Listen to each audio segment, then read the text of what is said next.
पवन सिंह को चाहने वाली की तादाद इतना ज़्यादा है कि क्या बूढ़ा, क्या जवान, क्या बच्चा, हर कोई अपने काम धंधे को छोड़ करके और एक झलक पाने के लिए इतना बेकरार रहते हैं। उसी का एक ट्रेलर मैं आपको दिखाने वाला हूँ।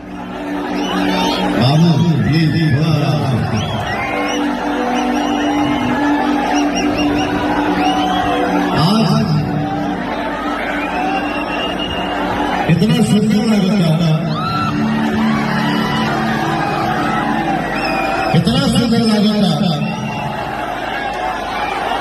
कि वो बेटा एगो भाई के देखे छत गैलरी में मंच के दाहिने बस कोना में सजाए करकट पे भाई छत के सामने मंच के